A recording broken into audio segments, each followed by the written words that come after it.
estudios humanistas de varios lugares, ¿no?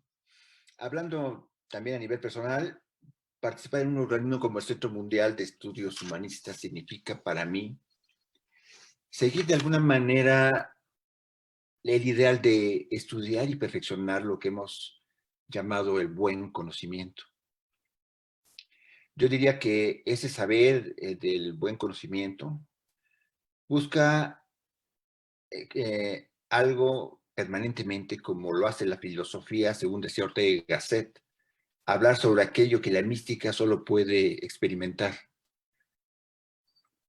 Y este esfuerzo contribuye a poner a la sociedad a la altura de los más altos niveles de inspiración que pueda alcanzar algún ser humano. Ese para mí es el sentido social que puede tener el Centro Mundial de Estudios Humanistas. Es así como el buen conocimiento se interesa no solo por su ampliación, sino también por el resguardo, redescubrimiento y reinterpretación del buen conocimiento heredado, en el que han quedado expresadas las intuiciones de mujeres y hombres que nos han precedido en el intento de crear un saber que sea capaz de guiarnos existencialmente como humanistas. Y es en este contexto que quisiera aprovechar brevemente el momento para responder a una pregunta que con la difusión que hemos hecho a este ciclo de conferencias nos han planteado distintas personas en relación al nombre de nuestro centro de estudios, Toltecayotl.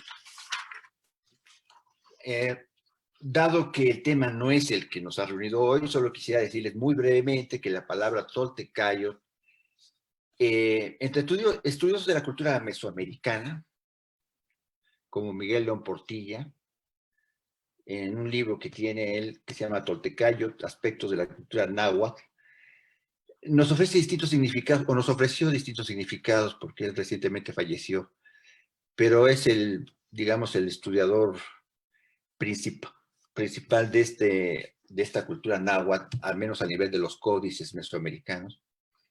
Y entonces él, en ese libro, pues nos plantea distintos significados de la palabra Toltecayotl.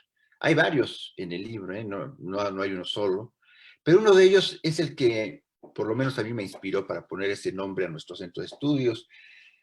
Miguel León Portilla nos dice que el Toltecayotl significa conciencia de herencia cultural. De hecho, él en su libro no dice la Toltecayotl, porque se refiere a la conciencia de la herencia cultural, ¿no?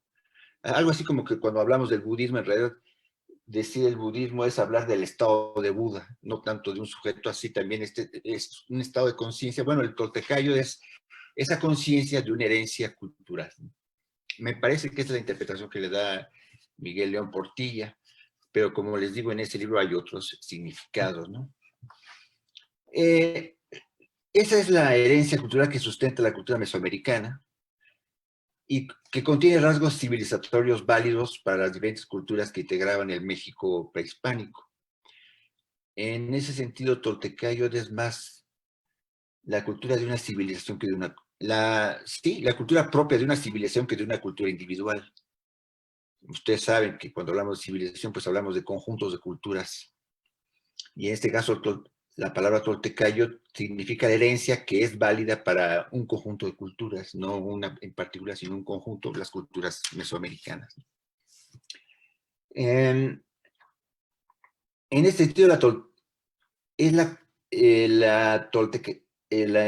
Toltecayotl o Toltecalidad que llamaba León Portilla es la conciencia de los aportes de varias culturas mesoamericanas, no solo de aquellas que en su momento histórico ocuparon un lugar central en la dominación, como bien reza el documento humanista cuando habla de la nación humana universal.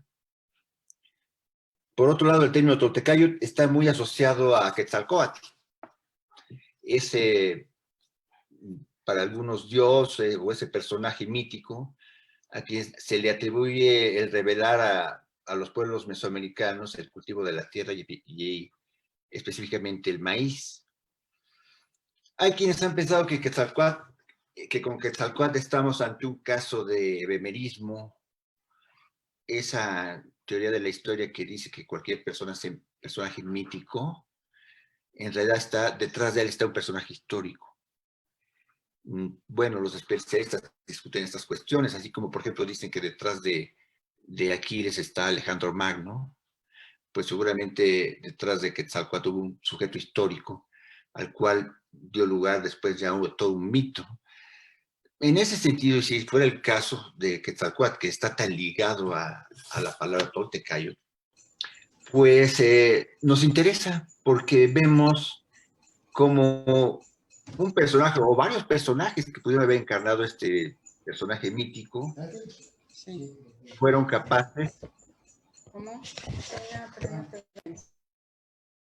¿Qué pasa? ¿Continuó? ¿Sí? Fueron capaces de cuestionar el esquema de vida vigente en la sociedad mesoamericana, y en ese sentido pudieron haber generado un momento humanista. Nos interesa esa significación que tiene también desde la perspectiva de nuestro centro de estudios, ¿no?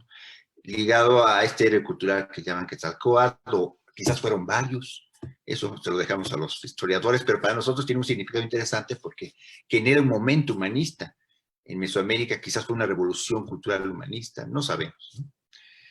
Pero bueno, dejándonos esos temas controversiales, pues, y ya yéndonos a nuestro evento, quisiera nada más señalar otra particular que tiene nuestro centro de estudios. A veces trabaja en conjunto con un seminario permanente de antropología y humanismo que organizamos en la Universidad Autónoma de la Ciudad de México. Y por eso este ciclo de conferencias que hemos propuesto está abierto a distintas temáticas, algunas desarrolladas dentro de este seminario, como el que van a ver que está programada una charla sobre Martin Buber, etcétera, etcétera, ¿no? Sin embargo, el hilo conductor de todas las exposiciones radica en lo que intentamos dejar expresado en la convocatoria que lanzamos y que ustedes pueden ver en las redes, ¿no? Nuestra preocupación por la poca influencia política y social de un paradigma del conocimiento que ya desde hace tiempo tiene advirtiendo de la necesidad de un cambio de rumbo en la civilización humana. Creemos que profundizar en esto nos puede ayudar a contrarrestar la idea de que todo en general iba bien hasta que llegó una pandemia. Todo lo contrario, pensamos que era muy previsible que ocurrieran este tipo de calamidades y sobre todo nuestra incapacidad para enfrentarlas. Según los desarrollos científicos y humanísticos honestos y al margen de los núcleos de poder, ya venían advirtiendo. El libro, creo yo, que el libro que hoy presentamos, estamos seguros, más bien, nos ofrecerá varias perspectivas para reencontrarnos y recrear juntos ese paradigma que ya desde hace tiempo llama a nuestras puertas y en el cual ponemos nuestras esperanzas de rehabilitación futura del ser humano y su civilización, parafraseando un poco a nuestro estimado amigo común y nuestro estimado y extrañado amigo común, Silo. Así que nos interesa manifestar nuestro interés de que todos ustedes no se limiten a escuchar estas conferencias, sino que nos mantengamos en contacto posteriormente o paralelamente al desarrollo de las conferencias para organizar grupos permanentes en torno a estas temáticas y en torno al afianzamiento de este paradigma que nos parece muy importante. Y ahora quisiera dar la palabra a Silvia Gómez, editora del libro que hoy presentamos. Muchas gracias.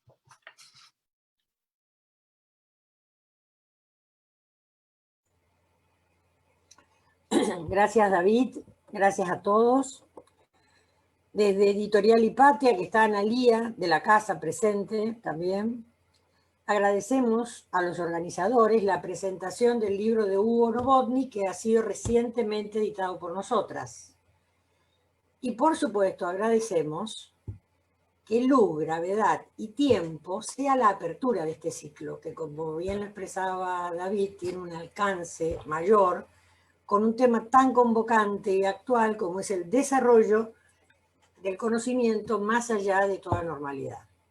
Así que muy agradecidas y contentas de poder participar con este libro. En el año 2012 fundamos con Analía de la Casa, la editorial Hipatia, para publicar obras de carácter inéditas y netamente humanistas. Ese fue el interés.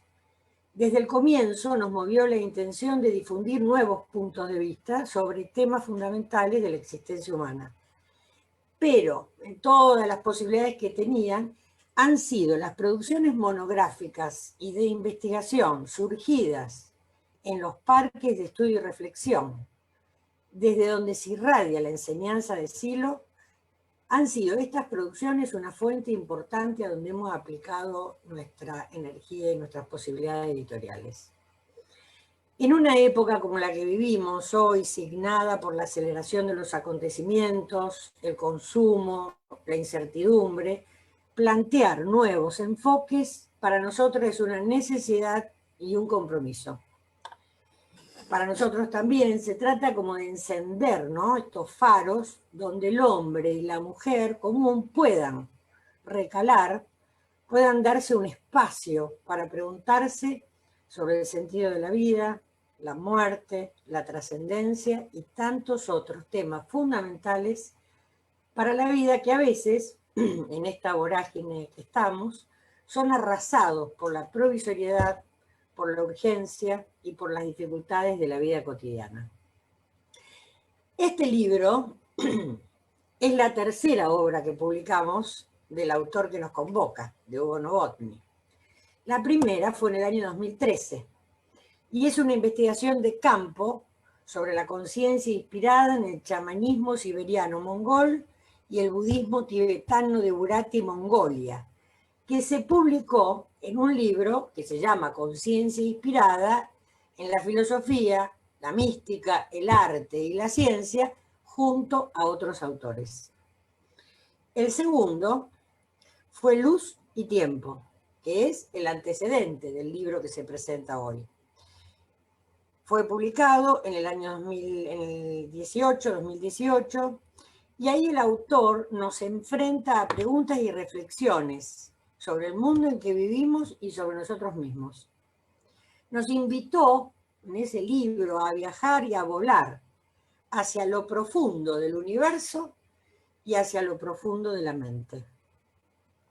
Finalmente, en este raro 2020, en este anormal 2020, o como bien decir, ¿no?, nuevo 2020, editamos Luz, Gravedad y Tiempo.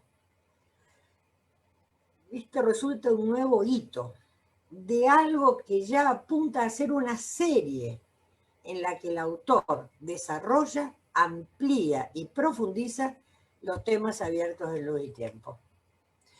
La novedad de esta edición es la inclusión de los códigos QR.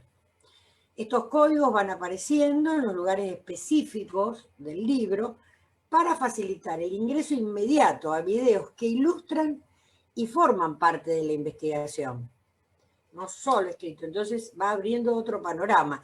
Con esto nosotras, desde nuestra editorial, presentamos un nuevo y novedoso formato para libros impresos, que esperamos disfruten, ya que ha sido realmente un desafío, ¿no?, llevar este formato a la obra de papel. Así que ahora los invito a volar con Hugo y a disfrutar de esta presentación emprendiendo estos nuevos vuelos. Muchas gracias. Con Hugo.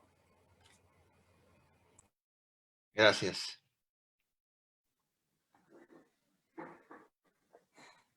Bueno, gracias.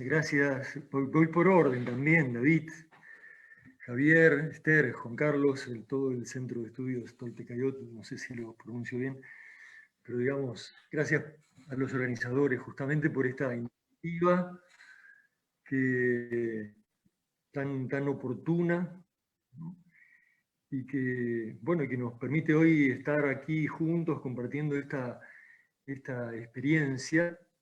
Esperemos que justamente el tema del libro pueda servir un mínimo aporte como para esta intención de mostrar cómo puede ir el conocimiento más allá de toda normalidad y ojalá vaya mucho más allá de toda antigua normalidad. Y bueno, y también, claro, agradecer a Silvia, a Analía, a Editorial Hipatia, bueno, por el libro mismo, digamos, por la posibilidad de que podamos estar saliendo ahora, en esta situación especial. Sí, con esta especie de segunda parte, o no sé si llamarle segunda versión o cómo será, pero creo que sí, que huele a serie porque van pasando cosas. Como dijo alguien por allí, uno escribe y llega a algunas conclusiones y de repente pasan un montón de cosas. Entonces, estamos evidentemente en un momento de mucha aceleración. Como decía David, esto que está sucediendo hoy evidentemente era totalmente previsible en cuanto a pandemias y demás. Y está en juego el cambio de rumbo, indudablemente, de nuestra civilización humana. Entonces, a ver cómo llegamos a esto. En principio yo quisiera, digamos, comentarles, hoy la intención es hacer un resumen breve sobre el contenido del libro, con un poquito más de énfasis en los puntos nuevos, digamos, en lo que se suma al anterior de Luz y Tiempo, no solo en el campo del tema de la gravedad y las ondas gravitacionales, que es lo que nos, digamos, básicamente incitó a este segundo libro, porque justamente cuando estábamos en la presentación de aquella monografía, no sé si varios o cuántos de nuestros amigos presentes ahora, que de paso me faltó ese agradecimiento, ¿no? Gracias a todos los amigos presentes y a lo mejor no conocidos, pero bueno, gracias de todas maneras por sumarse. En aquel momento mismo, el 2017, noviembre, estábamos en el Parque Caracarañá y en el Centro de Estudios presentando la monografía Luz y Tiempo, representaciones del universo, espacio-temporalidad y sustrato de creencias en la conciencia humana, que la broma era que terminabas de leer el postítulo y el subtítulo y ya, digamos, la gente quería un intervalo, ¿no? En ese momento, en ese año, justamente 2017, recibieron el Premio Nobel de Física, Kip Thorne, un físico estadounidense, que lo vamos a volver a nombrar un poco más adelante por también otros motivos, y otros dos físicos más, por haber no solamente comprobado, digamos, verificado la teoría de la relatividad formulada por Einstein, a partir de las ondas gravitacionales que habían sido detectadas 2 años antes, sino por el hecho mismo de que habían ellos trabajado en el diseño teórico y práctico de los detectores LIGO de ondas gravitacionales, que justamente un par de años antes acababan de tener su primer gran evento, detectar las ondas emitidas por la fusión de 2 agujeros negros a 1.300 millones de años luz, y que habían podido ser detectadas por la contracción y expansión que produjo en el espacio-tiempo del universo. Un fenómeno muy extraordinario, que además de, digamos, verificar teorías existentes, abrió un horizonte de descubrimientos inédito en la física, en la cosmología, y empezaron transformaciones en esa imagen, en esa representación del universo, que siguen día a día, digamos así, y que vamos a tratar entonces de ver sintéticamente hoy. El libro tiene bastante material sobre ese tema, lo que comentaba Silvia de los QR que llevan a animaciones y videos documentales, algunos muy cortitos, de 1 a 3 minutos, otros ya más largos, pero que permiten entender y creo que sobre todo conectarse más con temas que por ahí resultan un poco complejos. Y con experiencias que también van acompañadas, digamos, a esos temas.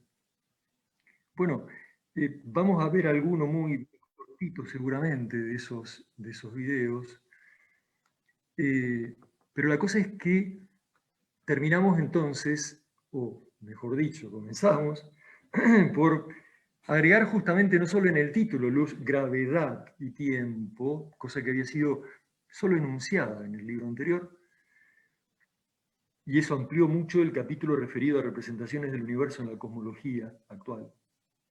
sino también agregamos un par de capítulos más, intencionalidad en la evolución del universo y de la conciencia, y centro de gravedad y espíritu en la experiencia humana. Porque bueno, justamente en este viaje tan especial que nos anticipa aquella frase de Silo, vuela hacia las estrellas el héroe de esta edad, y sin saberlo va impulsado hasta su interno y luminoso centro, esa paradoja se profundiza, digamos, con este trabajo, y hemos intentado entonces no solamente incorporar algunos autores más que están hoy reconociendo la existencia de esa intención evolutiva, de ese carácter intencional de la evolución y direccional de la evolución del universo, sino también algunas experiencias que aparecen en dos de los capítulos, experiencias personales, que han servido de alguna manera de inspiradoras en el tiempo y en el proceso de integración de todas estas cosas a lo largo de la investigación, y que de algún modo respaldan, digamos así, por la experiencia del autor, algunas afirmaciones que aparecen en el texto. Así que eso aparece, es como son respaldos, digamos así, esas experiencias aparecen mencionadas como nota al pie del concepto al cual están vinculadas. Bueno, un poco esas son las novedades, digamos, de esta luz, gravedad y tiempo, pero claro que intento hacer una muy rápida, primero, revisión resumida de qué viene el libro, porque de hecho todo lo que está en Luz y Tiempo acá también está. O sea, solo se han agregado cosas, no se han quitado, se han agregado y se han actualizado, en todo caso, ¿no? Entonces, todo parte en este libro, frases disparadoras, básicamente, de Silo, en una conversación con Enrique Nazar en 1997. La primera, que nos pone en el tema de las creencias, justamente uno de los ejes de este libro y de este trabajo, nos pone en el tema de las creencias y cómo determinan no solo la visión del mundo, sino también el comportamiento de individuos y de conjuntos humanos. Decía Silo, las personas cambian si cambia su aparato de creencias básicas. Acuérdate del geocentrismo. La Tierra era el centro del universo y esa era una época en que todos estaban de acuerdo que eso era así. Así se creía y así se vivía. Y agrega, hoy, después de las investigaciones que hablan de sistemas solares, galaxias, conjuntos de galaxias, universos y varios universos, hoy, a pesar de la evidencia de la inmensidad del universo, sostenemos aún tres cosas. La vida sobre la Tierra es la única vida que hay en el universo, la vida sobre la Tierra es la única forma de inteligencia que hay en el universo, y el Homo sapiens es la única forma de vida humana. Nos creemos únicos, todo el universo es para nosotros, somos el centro del universo, es decir, seguimos siendo geocentristas. Es una creencia del aparato de creencias básicas que no hemos modificado aún. Cierro comillas de la primera frase.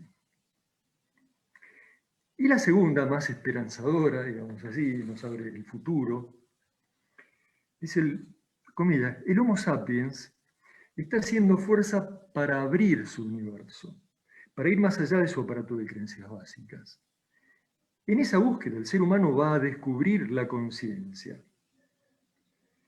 donde todas estas cosas se evidencian, que hay una intención en el universo, que hay otras formas de vida inteligente, que la conciencia individual es evolutiva e intencional, que el cuerpo es una antigüedad primitiva susceptible de ser modificada y que lo conveniente es dejar de trabajar y hacer que las máquinas trabajen. Donde todas estas cosas se evidencian, el aparato de creencias básicas se va a desestructurar. Y con la desestructuración del aparato básico de creencias del ser humano, se resquebrajará su imagen del mundo y con ello se abrirá todo un nuevo sistema de posibilidades de desarrollo para la conciencia. Entonces, por esta última frase y todo lo que implica, es que decimos que en este trabajo, aunque hablemos bastante de astronomía y de los últimos descubrimientos en física y cosmología, no ese es el tema central. El tema central es la mirada. El objeto de estudio de este trabajo es la mirada, que posibilita las representaciones del universo, con el interés de detectar cambios que se podrían estar produciendo en estos momentos en dicha mirada y en la conciencia humana en general. O sea, esta afirmación que hace Silo en el 97, queremos ver si de algún modo se está manifestando.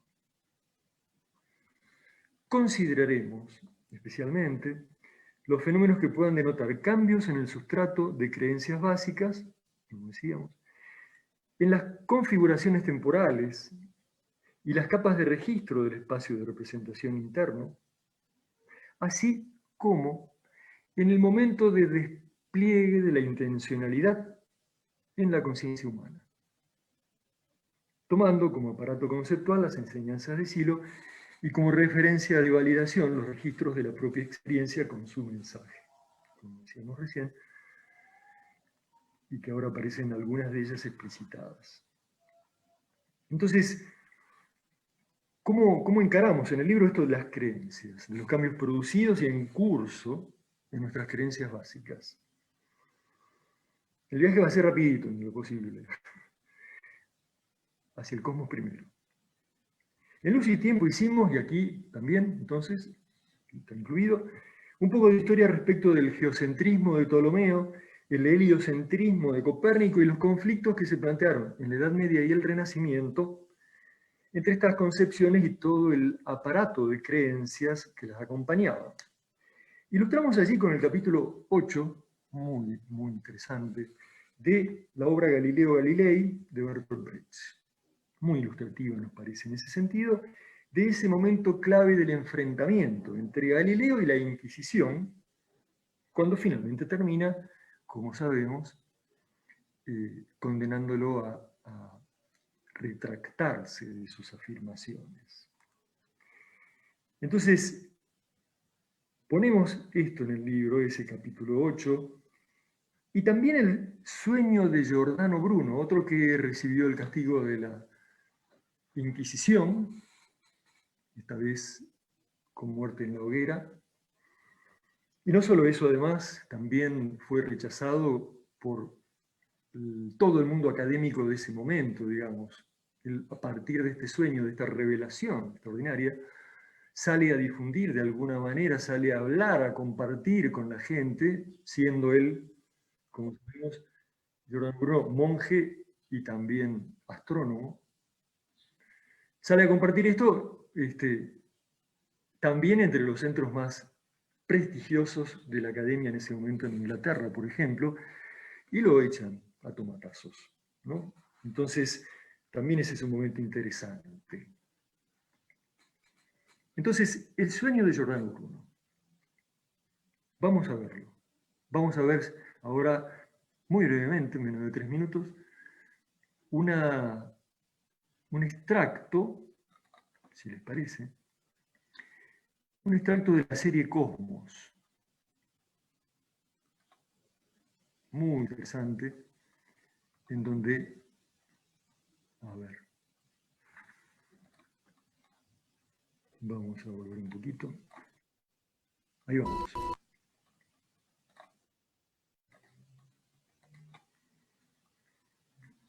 Bueno, qué elocuente, ¿no? La serie Cosmos. Ahí se hace, en realidad, en esta serie, que aparece nombrada en la bibliografía, por supuesto, una animación de casi 10 minutos con toda la vida de Giordano, que vale muchísimo la pena ver. Bueno, toda la serie vale mucho la pena ver si le interesa a uno.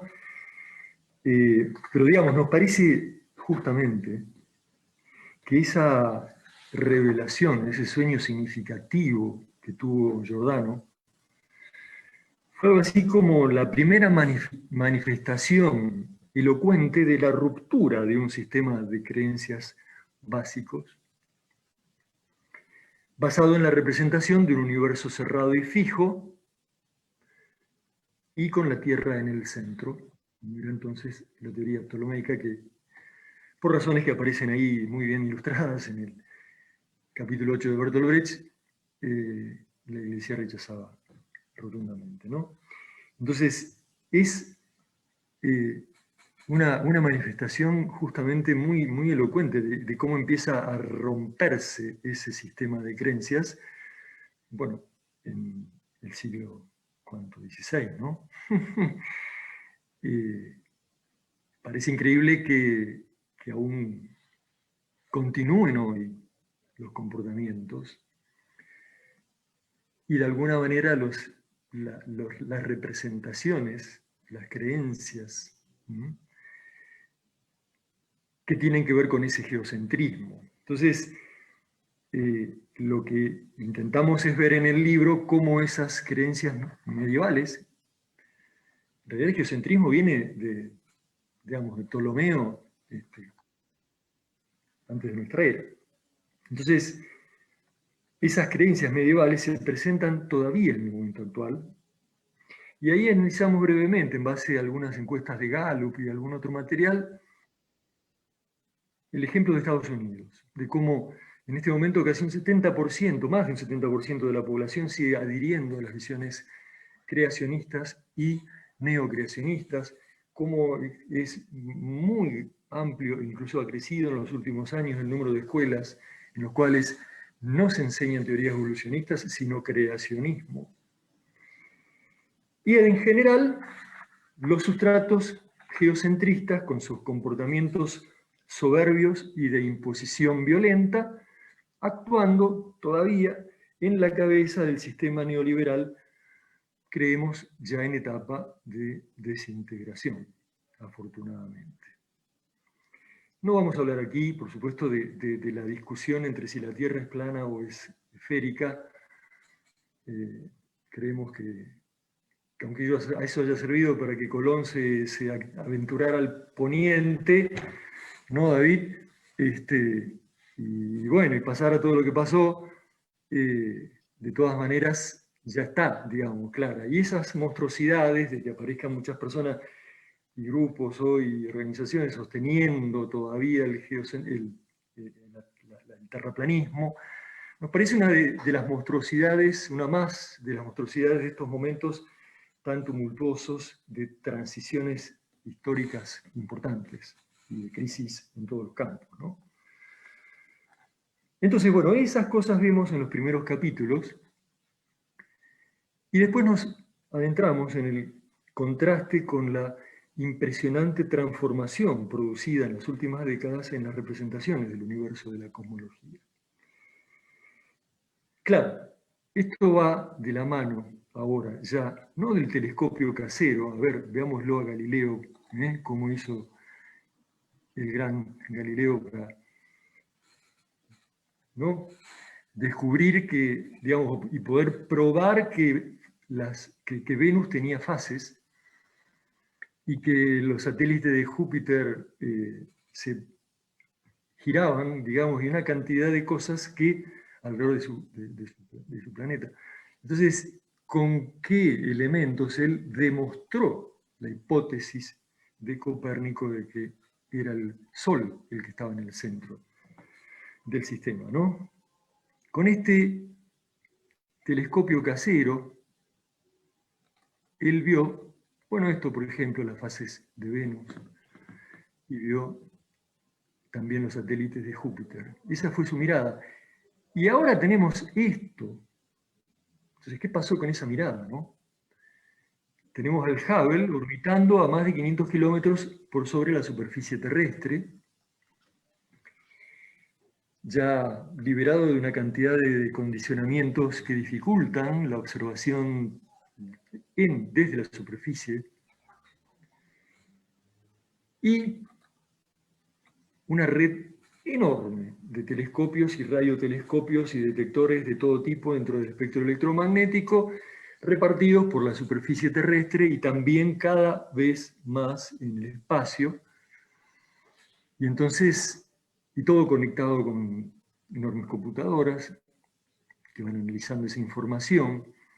Entonces, claro, ahora viene otro tipo de representaciones. Por ejemplo, aparece la foto del campo profundo de Hubble y la posibilidad de medir y comprobar las explosiones de supernovas que de miles de millones de años luz llegan a nosotros con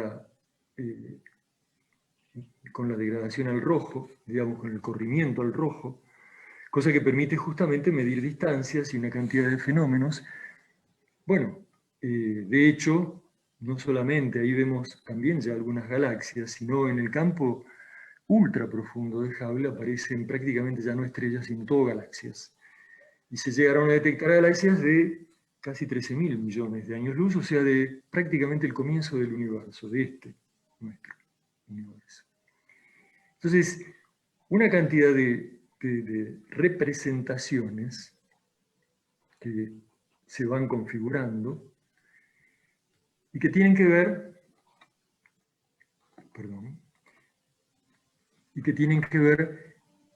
con una también cualidad de la luz en todo el espectro electromagnético, en sus distintas frecuencias y densidades, que permite que sea la mensajera que nos trae la información, así la llaman los cosmólogos, la información sobre la estructura, origen y evolución del universo. Así hasta el año 2017.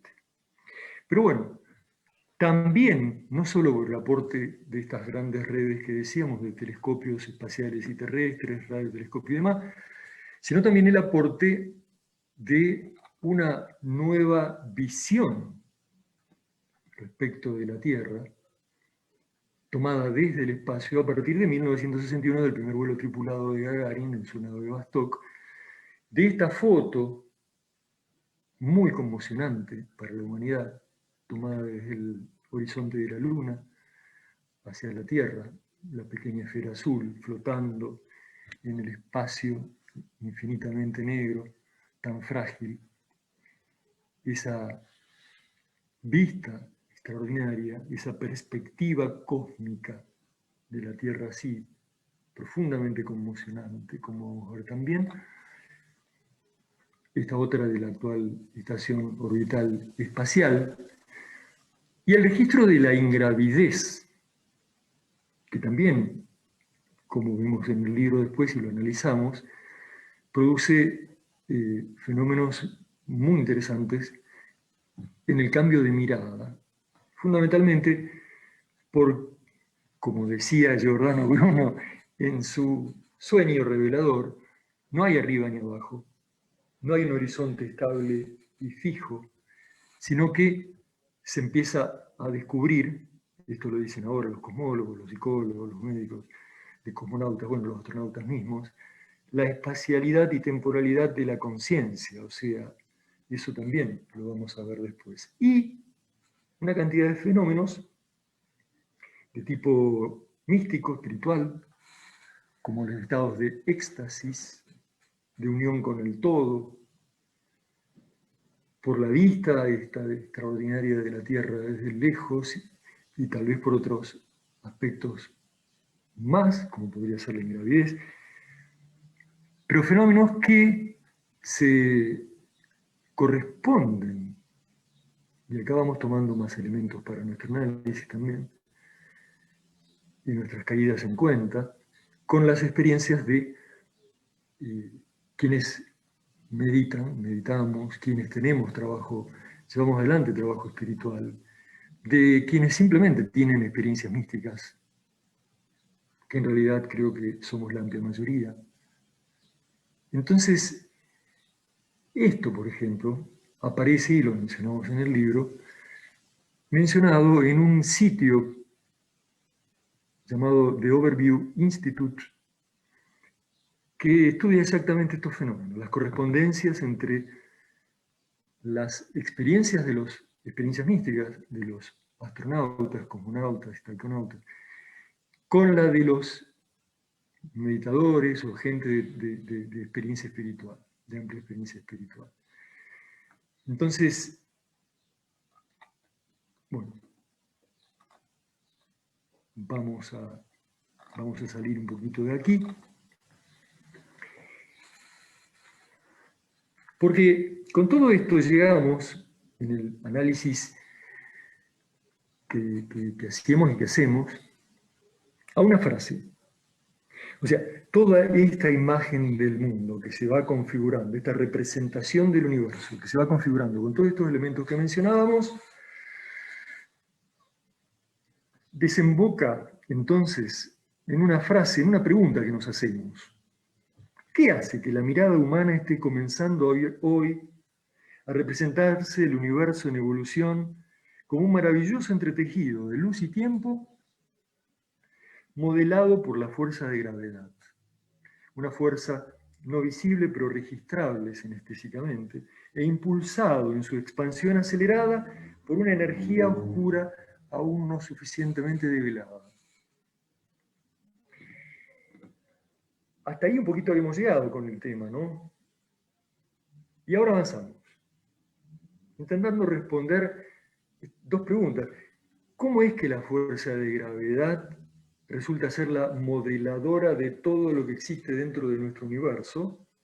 Y, en definitiva, ¿qué es la gravedad?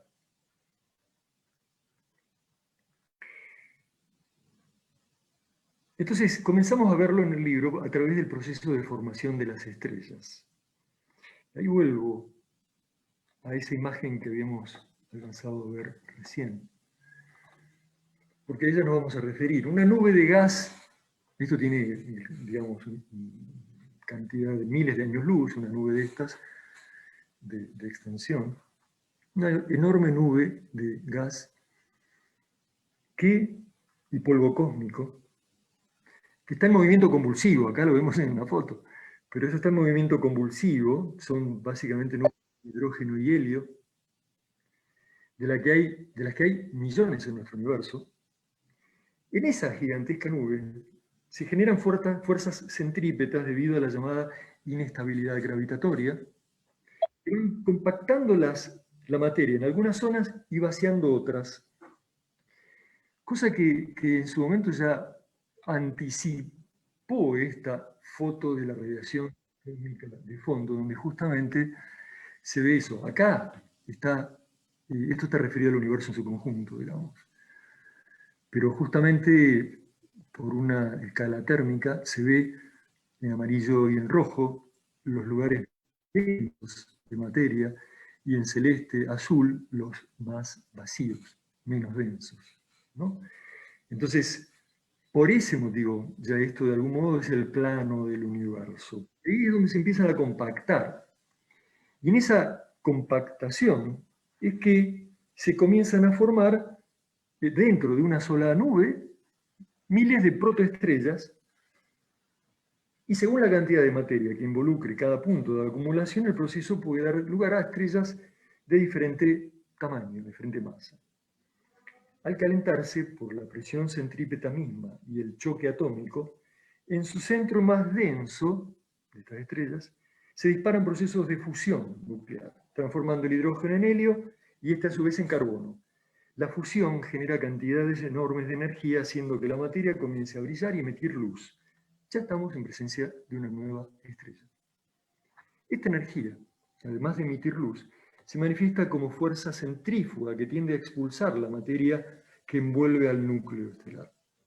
Entre ambas fuerzas, la centrípeta gravitatoria y la centrífuga de la energía liberada por la reacción nuclear, se dan momentos de equilibrio y desequilibrio que marcan las diferentes etapas de la vida de una estrella. Si se trata de una estrella pequeña, del tamaño de nuestro Sol, por ejemplo, la fusión nuclear se da en una sola etapa, llegando hasta el carbono, cosa que no es menor. Si la estrella es suficientemente masiva, el carbono se fusiona también para producir una cadena de elementos químicos pesados que llega hasta el hierro. Cuando la energía de la fusión en el centro estelar pesado comienza a agotarse y no hay materia suficiente para disparar una nueva reacción, por la presión centrípeta la estrella colapsa compactándose enormemente y según su tamaño original se convierte en una enana blanca, lo veíamos recién en lo de las etapas, se convierte en una enana blanca, una estrella de neutrones o en un agujero negro. Al colapsar, una estrella masiva explota en supernova y los elementos químicos pesados elaborados en su núcleo se dispersan por el espacio cósmico. Gracias a la posterior evolución de estos elementos puede surgir la vida. En nuestro caso, la terrestre surge a partir de la evolución del carbono. Somos producto de la cadena del carbono. Lo cual es interesante notar que justamente como al carbono se llega en estrellas pequeñas como nuestro Sol, el carbono es lo que más abunda en el universo. Por eso, digamos, abre otros capítulos que hoy todavía no tratamos en el libro. Vamos a salir aquí.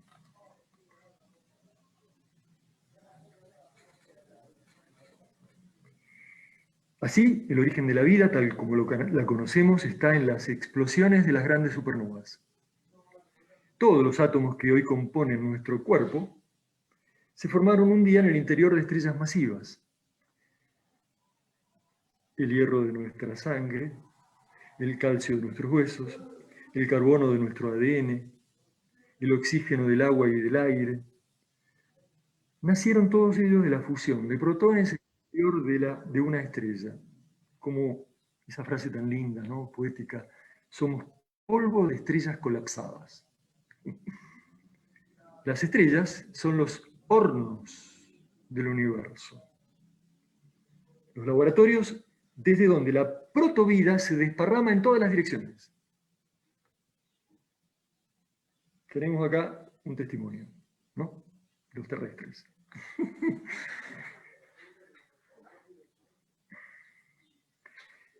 Pero vamos a otro tema ahora, por ahora.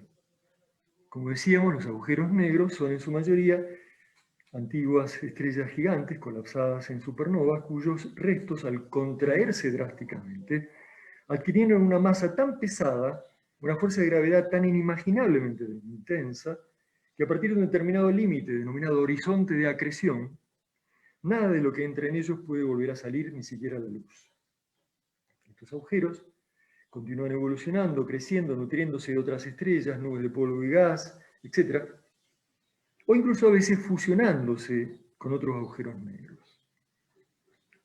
Eventos de una magnitud y energía tan enormes que estremecen el espacio-tiempo del universo, generando ondas gravitacionales que se expanden indefinidamente y pueden ser detectadas con el instrumental adecuado. ¿Qué ahora tenemos acá en la Tierra? En septiembre de 2015, los dos primeros detectores LIGO de ondas gravitacionales, instalados y recién puestos a punto en Estados Unidos, mostraron la colisión y fusión de dos agujeros negros a una distancia de 1.300 millones de años luz. Es muy linda la anécdota, pero no vamos a hacer tan largo esto, porque muestra otras cosas. Bueno, la cuento muy cortita. En ese momento, ese día de septiembre de 2015, estaban un par de técnicos poniendo a punto uno de los interferómetros LIGO de Estados Unidos. Y en un momento estaban tan cansados, venían trabajando ya todo el día y la noche, qué sé yo, que dijeron, bueno, por supuesto para trabajar tuvieron que desconectarlos. Entonces dije, bueno, no lo deberíamos hacer, pero no damos más. Vamos a trabajar, vamos a dormir un ratito, reponemos fuerzas y volvemos. Pues bien, volvieron a conectar los interferómetros, se fueron a dormir un rato y cuando volvieron se encontraron con una señal. Inmediatamente quisieron corroborarlo con el otro LIGO que está en la otra punta de Estados Unidos y efectivamente ahí estaba esa señal. Bueno, todas las medidas y pruebas hechas posteriormente mostraron que efectivamente había pasado una cosa que se terminó determinando: la fusión de dos agujeros negros. Es muy interesante porque es una onda gravitacional que vino durante 1.300 millones de años luz y llegó a la Tierra en el momento en que los dos muchachos se fueron a dormir. Pero digamos, gracias, que es interesante escuchar como testimonio de sus protagonistas. Cosa a la que también nos referimos en el libro, que nos parece muy interesante, que es estas experiencias y esta gente que hace estas cosas. Por eso hemos incluido también algunas entrevistas, algunos en el libro, ¿no es cierto?, en los QR, que muestran gente muy interesante con estos equipos que son, qué sé yo, para los LIGO, por ejemplo, son 1.000 investigadores en todo el planeta conectados en tiempo real entre sus computadoras y teléfonos celulares, detectando estos eventos que se van produciendo cada vez más seguido. O vieron la foto del agujero negro tan famosa que se produjo hace poco tiempo. Entonces, el equipo también, un equipo de 200 investigadores de 100 países, de 100 institutos de distintos países, todos conectados entre sí. Gente muy interesante, muy rara para el momento actual, porque olvídate, a ellos no le importa, digamos, no hay color de piel, no hay diferencias de nada, de raza, de nacionalidad, los problemas políticos, geopolíticos, parece que no los tocan. Un sentido del humor interesantísimo, muy lindo, muy como nuestro, diríamos. Cositas que se ven en esta gente que está viviendo en ese universo mental. Pero digamos, a ver, en definitiva, ¿cuál es ese universo mental? ¿A qué llegamos con todo esto? Con todo esto que vamos viendo ahora también por interferómetros de ondas gravitatorias, que conforma una astronomía de multimensajeros, ya no solo de una mensajera luz, sino de multimensajeros. Pues bien, sintéticamente sabemos ahora que toda galaxia tiene su centro de gravedad, un agujero negro supermasivo que, por su enorme atracción gravitatoria, le da cohesión y hace girar a su alrededor a los miles de millones de estrellas activas, estrellas de neutrones, agujeros negros más pequeños, nubes de polvo cósmico y gas, que constituyen una galaxia promedio. Toda galaxia tiene su agujero negro supermasivo en el medio, que es el centro de gravedad de esa galaxia. Pues todo se gira en el universo, como ahora lo ve la cosmología. Todo gira alrededor de algo y a veces también sobre sí mismo. Por ejemplo, la Tierra, ¿no es cierto? Gira sobre sí misma y también alrededor del Sol. Pero a su vez, el sistema solar gira alrededor de ese agujero negro supermasivo, cada 230 millones de años terrestres, ¿no? Dentro de la galaxia. A su vez, la Vía Láctea, nuestra galaxia, también va en una trayectoria curva hacia el gran atractor, llamado así, aunque todo eso no lo perciban nuestros sentidos, pero digamos, todo está en movimiento, todo se mueve, todo gira, y todo lo que gira, ahora ya lo sabemos, lo hace por la fuerza de gravedad. Todo movimiento es curvo porque el espacio es curvo. La gravedad curva el espacio, además de afectar al tiempo. Según los cosmólogos, esta frase está buena, el espacio-tiempo le dice a la materia cómo moverse, la materia le dice al espacio-tiempo cómo curvarse. La gravedad, cosa que también aparece ahí muy bien explicada en uno de los videos, es la única fuerza que actúa sobre todo, incluso sobre la luz, porque es, la gravedad, una propiedad del espacio-tiempo. Entonces, así como estaba la luz, que se manifiesta con ondas electromagnéticas, ¿no es cierto?, de diferentes frecuencias, y su estudio permite obtener la cantidad de información sobre el universo, estructura y evolución, la gravedad puede manifestarse, decimos entonces, como ondas gravitacionales, que comprimen y estiran el espacio-tiempo, y la ciencia está ya en condiciones de medirlo. Así surgió hoy la nueva astronomía de multimensajeros, que compone representaciones del universo integrando, por medio de computadoras en red, la información obtenida por telescopios ópticos y radiotelescopios, telescopios de rayos X e infrarrojos, detectores de ondas gravitacionales. Cada vez más dispositivos de estos son espaciales, orbitando la Tierra a muy diferentes distancias. Sumarle los astronautas, los cosmonautas, y que van y que vienen y que flotan y todo eso, ¿cómo se amplió nuestra mirada? ¿No? Entonces, gracias a esta mirada, estamos viendo hoy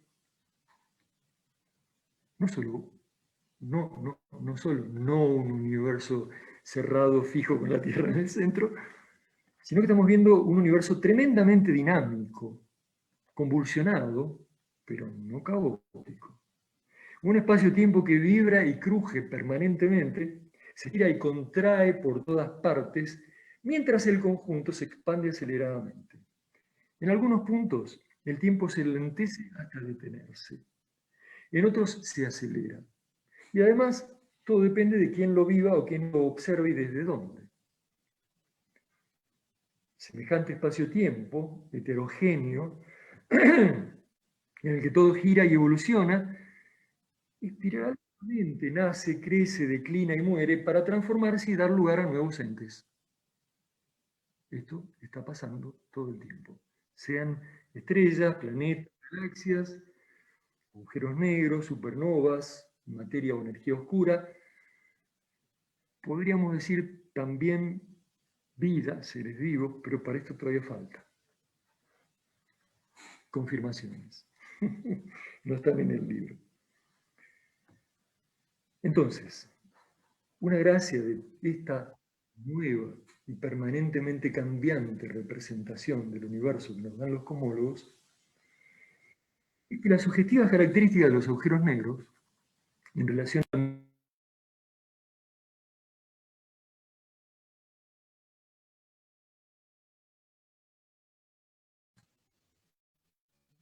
Perdón, ¿se escuchó la última frase? Entonces, las subjetivas características de los agujeros negros en relación al modo en que afectan a la luz, al espacio y al tiempo, provocando una representación del universo tan dinámica, heterogénea y cambiante que va flexibilizando nuestra experiencia de la temporalidad y la espacialidad. Todo esto resulta también fuertemente inspirador para la ciencia ficción. Entonces, tenemos, por ejemplo, el caso del físico estadounidense Kip Thorne, que lo hemos mencionado, recibió el Premio Nobel de Física en 2017 por las ondas gravitacionales, pero resulta que el hombre además fue asesor científico de Carl Sagan para la película Contacto y de Christopher Nolan para la película Interestelar, que como recordarán justamente trata estos temas de los viajes en el tiempo, ¿no? De los agujeros negros, de los agujeros de gusano.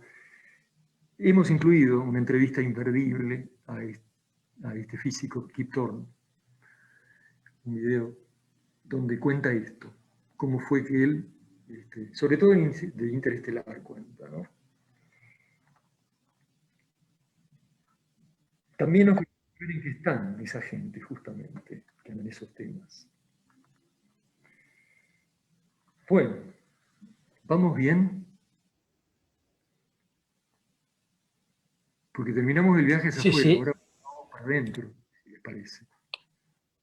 Muy bien, gracias. Muy ¿Hizo bien. fuerte, se hizo muy pesado? No, muy No, divertido, no, muy no, está divertido bien. como lo estás presentando, muy divertido. Gracias, Hugo. Muy interesante, muchas gracias. Vamos Gracias. por dentro ahora, Hugo. Vamos para adentro. Entonces, viene el capítulo especial, espacio-temporalidad y capas de registro en la conciencia humana. En ese capítulo, por un lado, vemos el tema de la ampliación del horizonte temporal en la historia humana. Comenzó con lo del homínida parándose en dos patas, después el homínida que descubre el fuego, gran acontecimiento, punto de inflexión histórica, digamos, ¿no?, en la civilización humana. El inicio de la agricultura y la ganadería, otro gran punto de ampliación del horizonte temporal, ¿no?, al poder proyectar lo que cosecho de lo que planté, al poder esperar que se críe un animal y no comérmelo apenas lo puedo agarrar. Ampliaciones del horizonte temporal que se convierten ya ahora, en el siglo XX, en el hombre que sale fuera de la Tierra, fuera de la influencia de la fuerza de gravedad de su planeta cuna, y experimenta de un modo nuevo el espacio y tiempo, descubriendo, como decíamos antes, la espacio-temporalidad de la conciencia. Ampliaciones, diríamos también, del horizonte temporal, que implican ampliaciones en el grado de libertad. Otro tema que va a desarrollar. Pero no solo eso. Decíamos que algunas particularidades que se presentan repetidamente en estos viajes, como habíamos comentado, testimoniados por diferentes astronautas, son estas experiencias de inefable sentimiento de amor por la vida, por la humanidad, por todo lo existente, de unidad con todo. Incluimos en el libro el testimonio de Edgar Mitchell, el sexto astronauta en pisar la Luna con el Apolo 14, sobre este tema. Yendo a las capas de registro, que también tiene que ver ya con este tipo de experiencias, consideramos en esta hipótesis a la capa de registro como diferentes profundidades en el desplazamiento del observador, de la mirada interna, habilitando según la profundidad en que se emplace a discernir, experimentar, tomar conciencia de los sueños, ideas, emociones, o sea, los objetos mentales que pueblan dinámicamente el espacio interno de la conciencia. Primero. Segundo, la intencionalidad que impulsa la mirada. Tercero, el espacio de los significados profundos, los guías profundos, los mitos sagrados, la fuerza. El sentido que pone la mente en todo fenómeno de la propia conciencia y la propia vida. Entonces, lo que intentamos ver en nuestro libro es, por una parte, cómo hoy muchos cosmólogos y científicos de distintas disciplinas están en el punto de reconocer el carácter intencional de la evolución del universo, no por el diseño inteligente de una entidad superior, menos aún antropomórfica,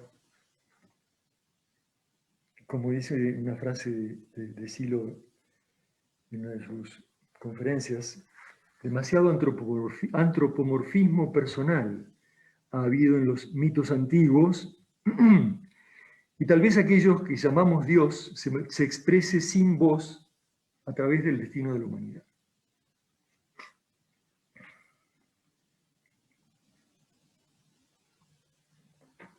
Entonces, no por eso, por el diseño inteligente de una entidad superior, sino por la direccionalidad manifiesta de los procesos evolutivos.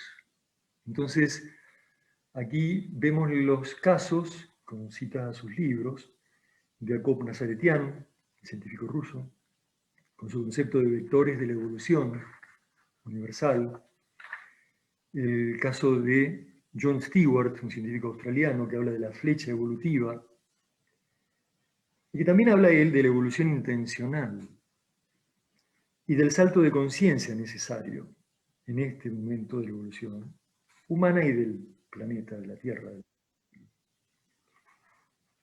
Afirmando, por ejemplo, él dice, la humanidad ha alcanzado un importante umbral evolutivo.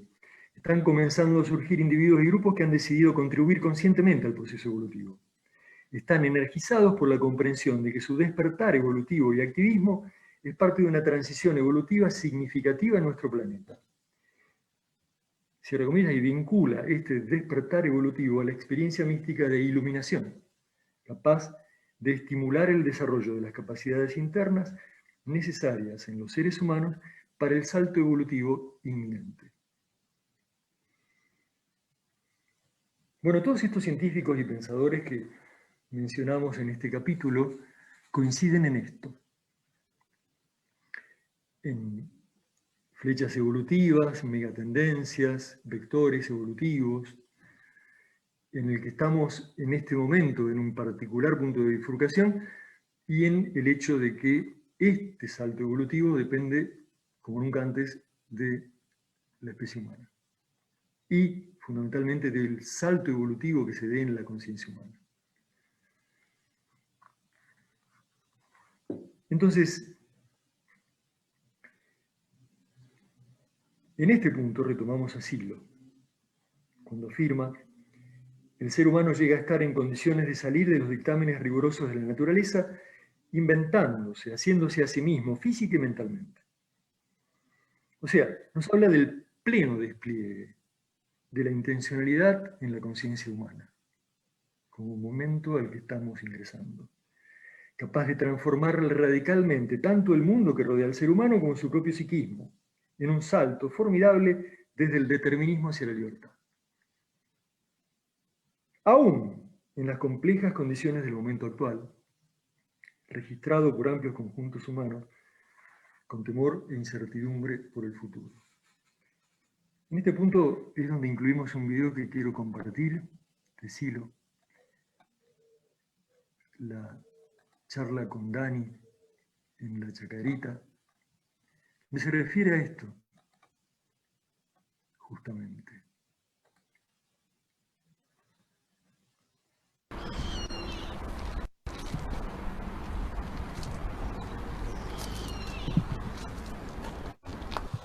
Las cosas van muy mal en algunos aspectos sociales o políticos o en la política internacional, pero en cambio en el interior de la gente está surgiendo una cosa nueva, positiva, importante. La gente está ya en una nueva situación que no alcanzamos a captar porque venimos con el arrastre de otra época. Parece que todo se cayera, se caen instituciones, se caen formas políticas. Seguramente está muy bien que se caiga, pero en las personas no, está surgiendo un nuevo sentido, una cosa muy importante. Están aspirando a otro tipo de mundo. Así que creo que vamos bastante bien y nada de apocalipsis. Eso no es así. Y es uno de los problemas que tocamos siempre, el tema del miedo. Pero cuando analizamos en más profundidad las cosas internas, vemos que se abren nuevas posibilidades. El tema ahora, en este momento, es encontrar el rumbo,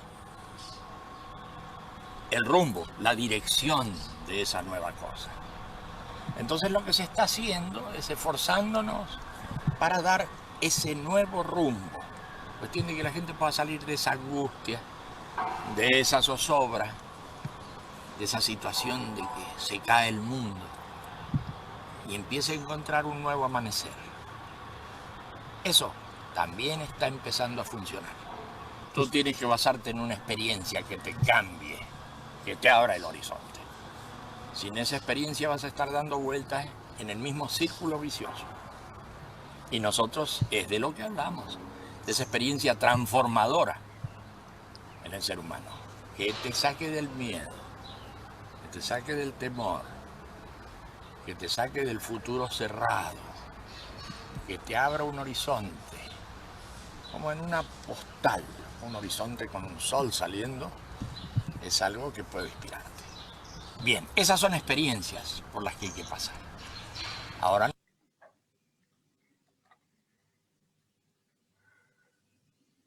Así que nada de apocalipsis. Vamos a tratar de centrarnos en lo que nace, en ese amanecer. Hablando entonces de experiencias que habiliten el salto evolutivo necesario en la conciencia, Silo en su mensaje va mucho más allá con sus descripciones y precisiones respecto de la experiencia y del salto de nivel de conciencia necesarios y posibles para esta transición evolutiva del ser humano. En el capítulo de los estados internos, presenta un camino experiencial de meditación para ascender desde las oscuridades de la conciencia hacia el despertar y la iluminación. Un proceso de conversión del sinsentido, de la vida, en sentido.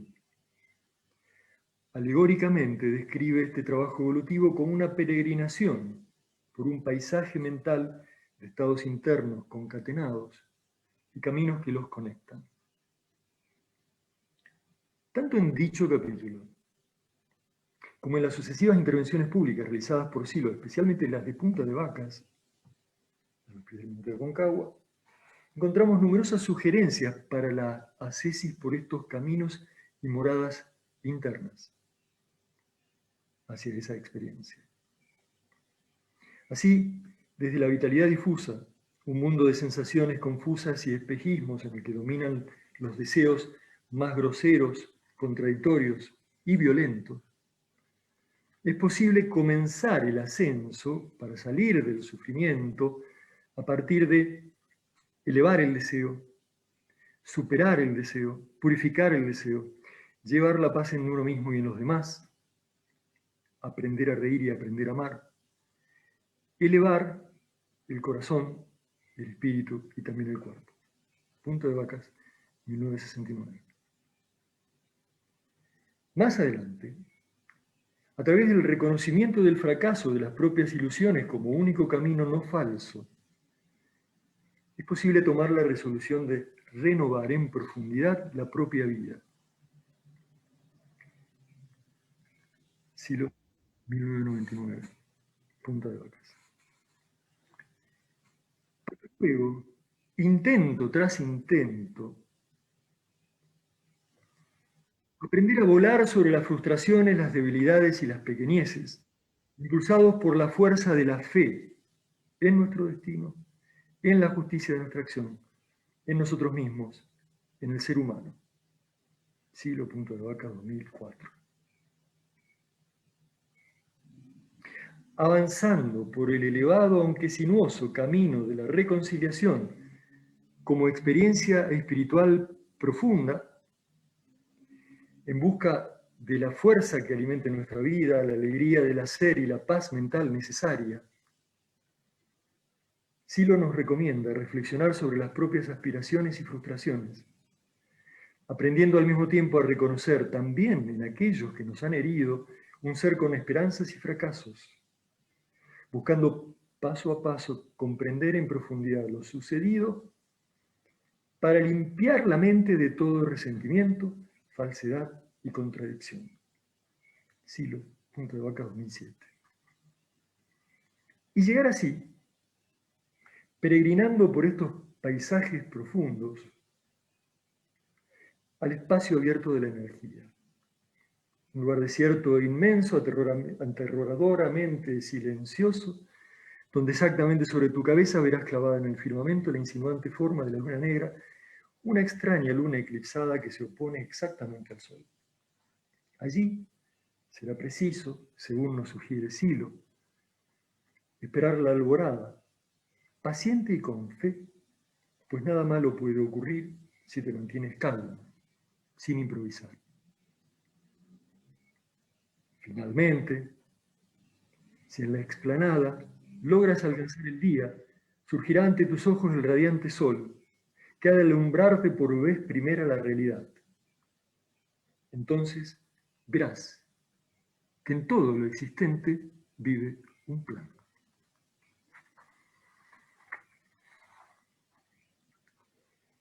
Bueno, y ahí comienzan las citas, las notas al pie que estamos agregando en este libro, respecto de las propias experiencias en ese sentido, digamos, ¿no?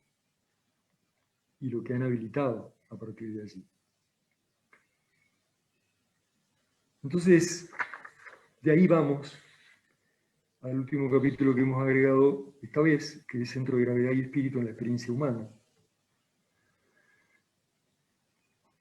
que es muy cortito, lo quiero leer porque es media página.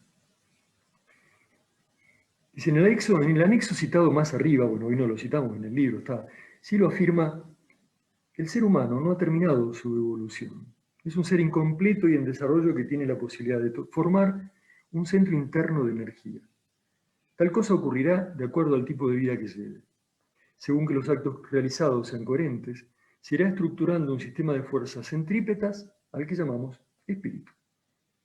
Según que los actos sean contradictorios, el sistema será centrífugo y por tanto no habrá nacido el espíritu o tendrá una conformación elemental sin desarrollo. Un ser humano puede nacer, llevar adelante su vida, morir y disolverse para siempre, y otro puede nacer, llevar adelante su vida, dejar su cuerpo y seguir evolucionando sin límite. El ser humano, en su bondad, en la eliminación de las contradicciones internas, en sus actos conscientes, y en su sincera necesidad de evolución, hace nacer su espíritu. Para la evolución son necesarios el amor y la compasión. Gracias a ellos es posible la cohesión interna y la cohesión entre los seres que posibilitan la transmisión del espíritu de unos a otros. Toda la especie humana evoluciona hacia el amor y la compasión. Quien trabaja para sí en el amor y la compasión, lo hace también para otros seres. Bueno, aquí decimos, porque lo relacionamos con una experiencia personal, propia. Todo lo existente es centro e irradiación, en permanente dinámica de transformación. Así como en una estrella con su núcleo incandescente, una galaxia con su agujero negro supermasivo en el centro, para la formación del espíritu humano capaz de trascender y evolucionar a nuevas etapas de existencia, ya sin prótesis material, son necesarios un centro de gravedad interno que dé cohesión y una acción hacia los demás impulsada por el amor y la compasión.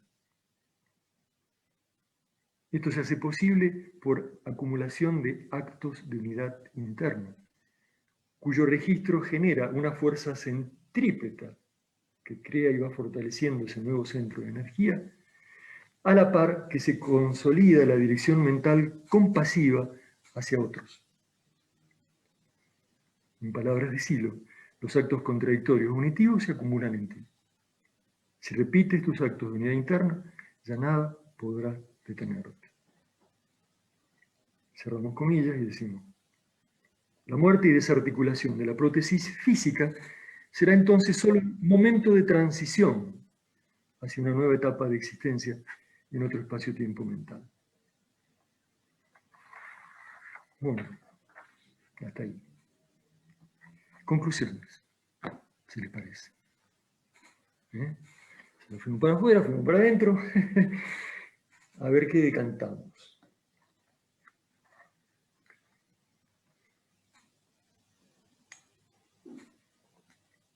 Uno se emociona y se embala con esto, pero bueno, ahí vamos.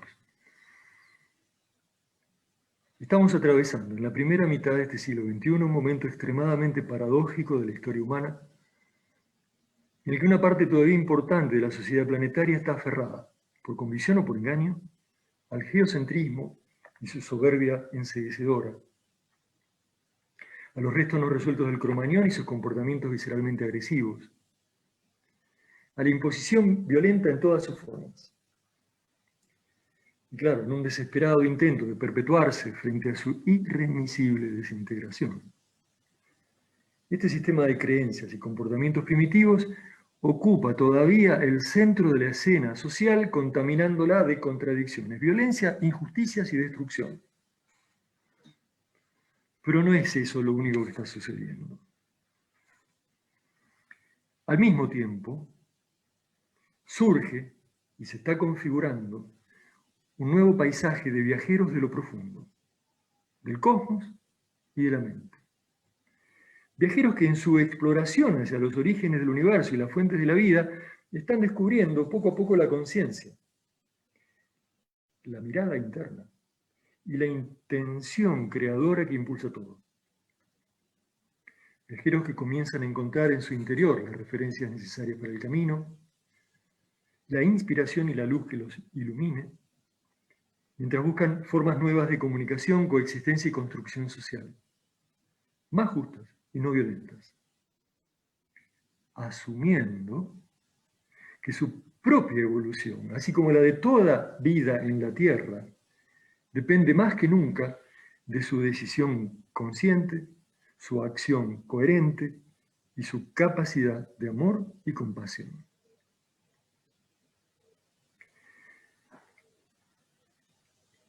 Evidentemente, en la medida que la mirada se internaliza y gana conciencia de sí misma, el ser humano comienza a comprender el espacio y el tiempo como configuraciones de conciencia y avanza en la activación de las capas más profundas de su espacio interno hacia el pleno despliegue de su intencionalidad, de la intencionalidad.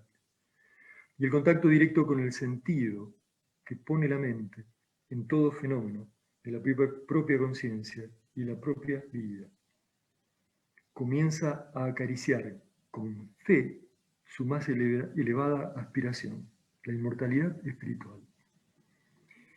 Intuyendo lo posible, no solo para algunos individuos con características suprahumanas o aplicados fervientemente a un camino místico espiritual, como ya ha sucedido en la historia, una vez, sino para el que lo intente, todo el que lo intente, con verdad interna, con unidad interna.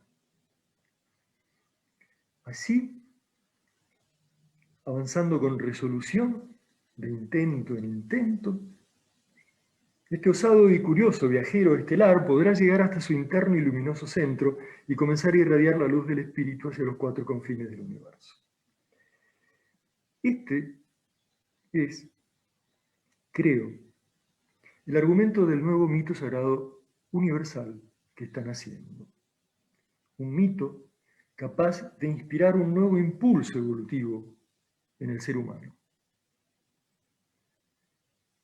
Un mito que habla de miradas y paisajes, de una guía del camino interno y una ética interna,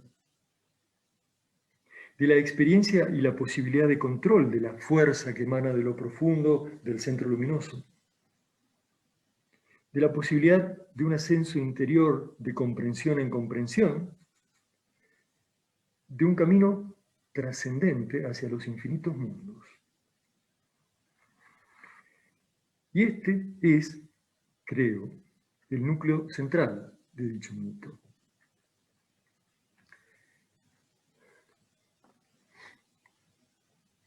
Cuando se habló de las ciudades de los dioses, a donde quisieron arribar numerosos héroes de distintos pueblos, cuando se habló de paraísos en que dioses y hombres convivían en original naturaleza transfigurada, cuando se habló de caídas y diluvios, se dijo gran verdad interior. Luego los redentores trajeron sus mensajes y llegaron a nosotros en doble naturaleza, para restablecer aquella nostálgica unidad perdida. También entonces se dijo gran verdad interior. Sin embargo, cuando se dijo todo aquello colocándolo fuera de la mente, ¿se erró o se mintió? Inversamente, el mundo externo, confundido con la interna mirada, obliga a ésta a recorrer nuevos caminos. Así, hoy, vuela hacia las estrellas el héroe de esta edad. Vuela a través de regiones antes ignoradas. Vuela hacia afuera de su mundo y sin saberlo, va impulsado hasta el interno y luminoso centro. Cierro comillas y hasta ahí llegamos. De nuevo mito. Bueno, hasta ahí, amigos. Espero no se les haya hecho demasiado largo. Pero podemos conversar. Excelente, muy bien, gracias, Hugo. Muchas gracias. Gracias. Nos deja levitar. Fantástico, muchas gracias. De verdad. Gracias, Muchas gracias. Gracias, Muchas gracias. Muchas gracias. Muchas gracias. Muy inspirador. Gracias, Hugo. Estás volando, Gracias, Hugo. Hugo. Brillante. Muy bueno. Gracias. Muy bueno cómo has ido Gracias. tirando todo el discurso y cómo has ido relatando, poniendo en secuencia y impulsando las palabras del maestro una en el tiempo. Me pareció poéticamente incluso excelente, Hugo. Así que realmente un gran aporte, un gran aporte. Muchas gracias. Gracias, Juan Guillermo. Gracias. Gracias, Muy Hugo. bueno, Hugo. Sí, muchas gracias, Hugo. Yo como físico, porque soy físico puro, veo que está muy bien. Y sí leí tu trabajo, me pareció muy bueno. Tengo algunas inquietudes con respecto al tema justamente de esta visión dentro de la ciencia, del antropocentrismo frente a otras formas de ver, donde uno de los graves problemas que tiene la ciencia, yo lo veo así al menos, o sea, y que se encuentran en ese dilema, tanto a nivel físico atómico, como en la física cuántica, como a nivel macro, ¿no? Con la relatividad, como bien lo has descrito. Es con relación a este tema de la dificultad que se encuentran frente al observador, es decir, frente a alguien que observa, ¿sí? Porque tanto en la física relativista como en la física cuántica está el observador como punto central, ¿sí? Entonces, frente a esa dificultad que encuentra la ciencia, que no logra resolver sin poner a la conciencia ahí, es justamente también parte del estudio y la investigación que estoy haciendo a nivel más bien cuántico, ¿no? Con respecto justamente a nivel cuántico. Veo que tú lo has tratado a nivel macro, yo estaba pensándolo, haciéndolo a nivel micro, entonces me parece un excelente aporte y me ayuda mucho en mi propio trabajo que estoy haciendo. Te agradezco, Hugo. Marcelo, qué bueno, qué bueno. Compártelo, por favor, cuando lo tengas. ¿Eh? Claro, claro. Qué bueno, me alegra, gracias. Sí, ahí mencionamos en el libro mismo, en ese capítulo, mencionamos el tema justamente de cómo se empezó a flexibilizar la cosa no solo con Einstein, que relativizó, digamos, todo, sino Claro. justamente de los cuánticos que empiezan a reconocer el observador afectando la realidad. Y empiezan a hablar inclusive de la construcción de la realidad, ¿no? Así es. Entonces, todo eso sigue avanzando. Como dice el maestro, después de 50 años de ahí, de estar medio quieto todo, empezó la efervescencia de vuelta. Entonces ahora, por eso ponía el énfasis en esto de cómo se estira y contrae el espacio-tiempo mismo, ¿no? Cómo cruje. Y entonces esa representación que se va formando ahora del universo es una cosa totalmente así, dinámica, heterogénea, anisotrópica es otro término que ellos utilizan. O sea, según de dónde lo mires es lo que ves, y eso en cuanto a espacio, en cuanto a tiempo. Bueno, entonces, claro, ahí es donde empieza a aparecer, creo, aún para muchos científicos dedicados al cosmos y todo esto, el hecho de reconocer la conciencia construyendo, representaciones en base a esos datos que recibe y todo eso. Entonces, en ese juego lindo estamos y están pasando cosas todo el tiempo. Y creo que esto de los agujeros negros y todo lo que mencionamos en el libro rompió con todos los esquemas, digamos. O sea, movió todas las estanterías y ahora hay un revuelo que vamos a ver cómo va tomando rumbo, ¿no? Justamente. Pero está lindo, está muy interesante, muy interesante. Qué bueno, Marcelo, que estés.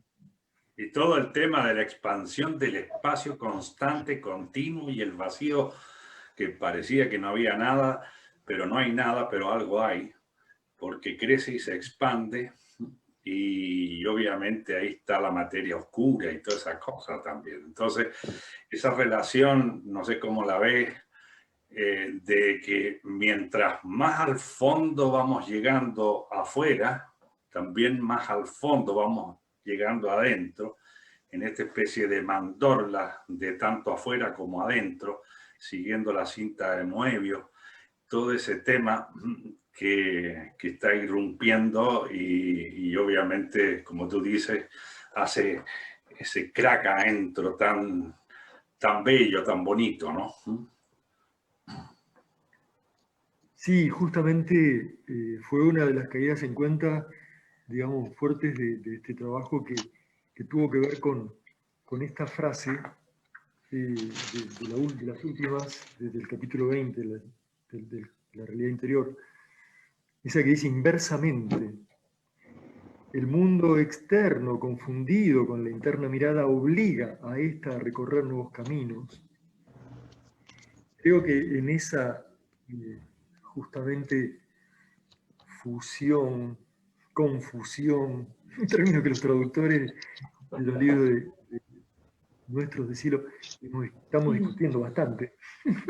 ¿Cómo es eso de que el mundo externo está confundido, fusionado con la mirada? Pero más allá de eso, total que obliga a esta a recorrer nuestros nuevos caminos. Entonces, es no solamente la percepción, digamos, de los ojos, de los sentidos externos, que se va ampliando con toda este instrumental y esta tecnología, sino que eso mismo va obligando a la mirada interna a recorrer nuevos caminos. Y en esos nuevos caminos que la obliga a recorrer, se te puede terminar encontrando con la conciencia, se puede terminar encontrando, o yo diría, se está encontrando con el centro. Esos nuevos caminos son de algún modo la comprensión del mundo al que nos enfrentamos, ¿no?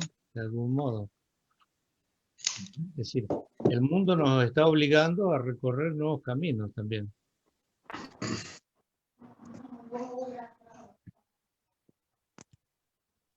Exactamente. Yo quería comentar interesante un par de cosas, ¿no? Sí, adelante, Hugo, perdón.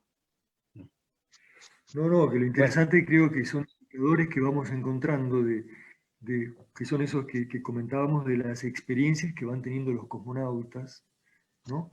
De los testimonios que dan de experiencias tan místicas, tan espirituales, digamos, en ese interín de que andan ahí viajando al espacio exterior y haciendo sus caminatas, ¿no?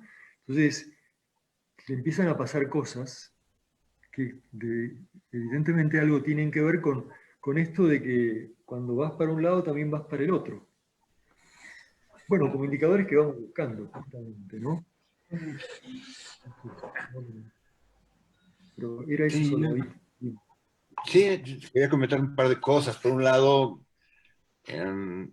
me parece muy, muy ilustrativo toda tu exposición, Hugo, porque, entre otras cosas, nos ilustra acerca de algunos de los objetivos que tenemos como centro de estudios, que es ver cómo las teorías científicas se traducen culturalmente y configuran relatos ya en forma más en términos de cultura que de ciencia.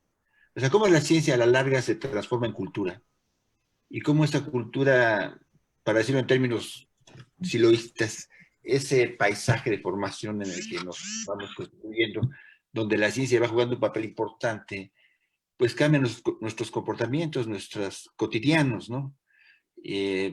Con los nuevos descubrimientos astronómicos, pues también se transforman nuestros comportamientos personales y cotidianos, ¿no? Se amplían muchas cosas y creo que ese es uno de los intereses que tenemos en el centro de estudios, ¿no? Ver cómo el relato científico se traduce en cultura y nos transforma, ¿no? Y esto que nos has expuesto es un muy buen ejemplo, ¿no? De cómo ese proceso de avance de la ciencia se traduce en cambios culturales, ¿no? Eso me parece muy interesante para lo que buscamos, ¿no? Segundo, esto que nos decía Marcelo Rivera, nuestro amigo físico, que bienvenido. También es un tema que hemos tocado en el centro de estudios, cómo introducimos la mirada del observador en la tarea científica, ¿no? Que es un problema para los científicos, porque dice, bueno, si introducimos la mirada, ¿cómo eludimos el problema del subjetivismo, etcétera, etcétera? Pero también ya no podemos seguir pretender una objetividad absoluta. Y entonces entra el problema de la introducción, cómo introducir en la ciencia la mirada del observador, que es creo yo que es uno de los grandes retos que hay en la filosofía de la ciencia, ¿no? cómo introducir la mirada del observador sin dejar de hacer ciencia, ¿no? Que es todo un tema que hay que empezar a discutir y que nos va impulsando de nuevo a que qué tipo de ciencia tenemos que empezar a desarrollar ahora que reconocemos la importancia del observador. Tenemos que empezar también a mirar cómo vamos avanzando en ese camino, qué nueva concepción vamos a tener de la ciencia una vez que entra en juego y entra en escena la mirada del observador, ¿no? Temas también muy apropiados para nuestros centros de estudio, ¿no? Nada más quería comentar. Hugo. Quería comentar que, bueno, aparte de agradecer a Hugo y a la editorial Hipatia por la divulgación, o sea, el acercamiento de estos temas al mundo, ¿no? Y especialmente la conectiva con nuestra espiritualidad. Sí, exacto. Me parece muy oportuno el vídeo de Silo, ¿no? Donde habla de que está en la gente, ¿no? Esa nueva espiritualidad y esa necesidad, ¿no? Entonces, bueno, esto es un poco lo mismo que dice David, pero en palabras ya, en otras palabras. Entonces, el mundo científico, ¿vale? Que sí, que los cosmólogos, los científicos de alto nivel, no ven un divorcio tan grande, ¿no? Pero en un nivel más bajo sí que hay una especie de choque. A la ciencia es como que le molesta, a la espiritualidad le parece como que es bajar el nivel, ¿no? Entonces, creo que hay algo que decirle al mundo, ¿no? Y a través de estos trabajos y a través de nuestra espiritualidad, que no es poca cosa, o sea, hay mucho que decir al mundo y de hacerles entender que está muy relacionado, porque conocimiento sin conciencia de ese conocimiento, sin un darte cuenta de que estás aquí en el ahora, en ese espacio extraño, pues es un conocimiento que, bueno, se convierte en insustancial, lo tienes que relacionar, lo tienes que elevar de algún modo, ¿no? Entonces me parece que es un trabajo excelente, ¿no? Para esa dirección. Una pregunta, Hugo. Bueno, David, gracias. Gracias por el comentario. Hugo, quiero hacerte una pregunta. Desde la experiencia, ¿cómo sustentarías que la fuerza centrípeta consolida el espíritu y la fuerza centrífuga lo extingue?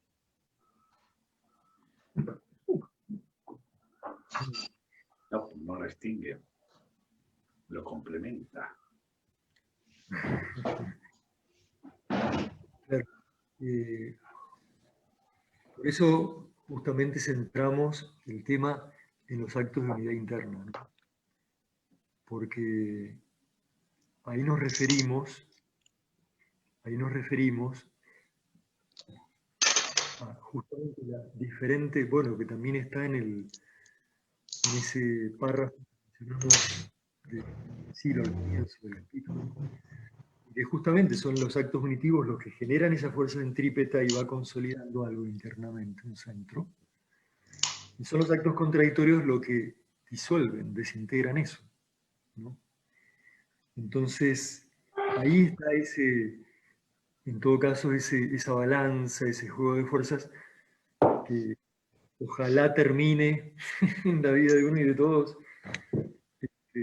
dando por prevalecer al centro, y que entonces, como lo ha explicado el maestro en algún otro escrito o charla,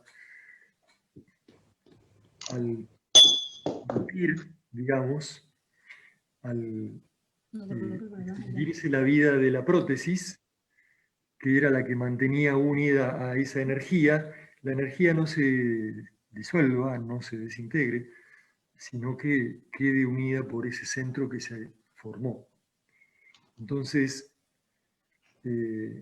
ahí puedo, digamos, corroborarlo, puedo hasta aquí decir, registro en mi interior justamente esas dos diferentes fuerzas, ¿no? De la cohesión interna y el crecimiento interno que me genera cuando puedo concretar un acto unitivo, valioso, válido, y la división interna que se genera, como si fuera uno tirado por distintos caballos, a lo Tupac Amaru, cuando la contradicción. Entonces, ahí es donde veo ese juego de fuerzas constructivos o destructivos en la acción humana.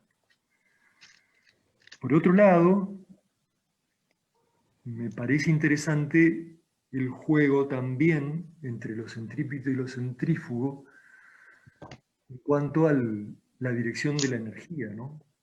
Entonces, que uno, paradojalmente, en la medida en que amplía su capacidad de amor y compasión y lo ejecuta y lo realiza en actos cognitivos, suma actos de energía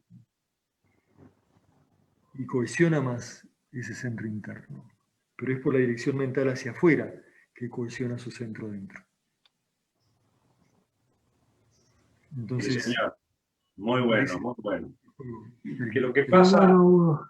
Hugo, yo no sé si estarás de acuerdo y discúlpenme, así, tenemos un problema con el pensamiento dualista, ¿verdad? Muy acostumbrados en nuestro sistema de blanco-negro y la dificultad de ver ambas cosas en estructura, pero con dirección. Yo no sé, lo dejo caer aquí, Hugo, a ver si has reflexionado tú en esa parte, porque me nació de la pregunta que acaba de hacerse. Una cosita, curiosamente, con respecto a la pregunta de Alberto, porque dentro de la física, la fuerza centrífuga es una fuerza ficticia. No existe realmente la fuerza centrífuga.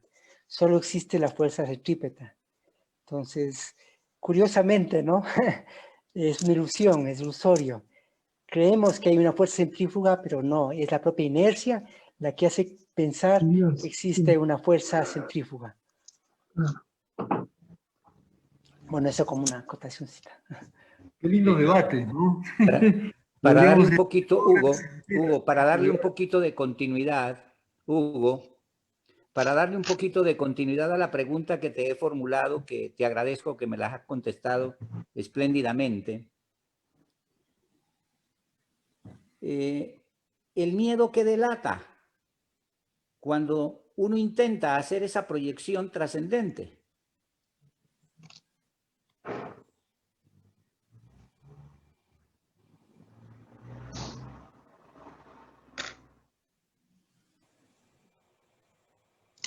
Quedó congelado.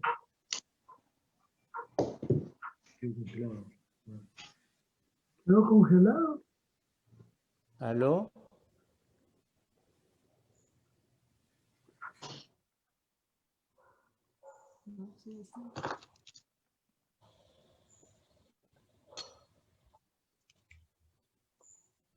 Alberto, ¿has completado tu frase, tu idea? La idea es esta, ¿no? Es que en esta mañana estaba yo particularmente haciendo la disciplina energética. Y en el paso de la proyección, ¿sí?, yo sentía un profundo miedo, ¿sí?,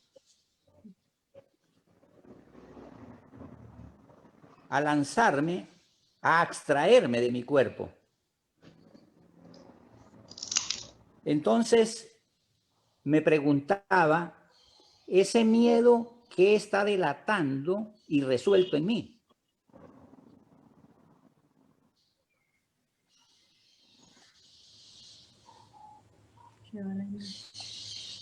Solo puedo, digamos, comentarte mi experiencia al respecto, ¿no?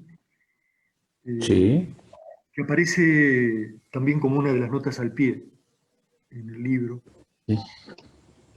que menciona el hecho, digamos, de las experiencias como sin cuerpo, digamos, ¿no? O sea, al haber tenido la primera vez esa experiencia, sentí como si hubiera desaparecido el cuerpo. Y, o hay solo luz o hay solo energía, digamos. Bueno, la primera vez surgió justamente ese temor que se formuló como, ¿y si no vuelvo? Ajá. Obviamente, Ajá. al instante de que se formula internamente la pregunta, se disipó la experiencia. O sea, Entonces, Ajá. reflexionando después, fue donde me propuse esto de esta recomendación, ¿no es cierto?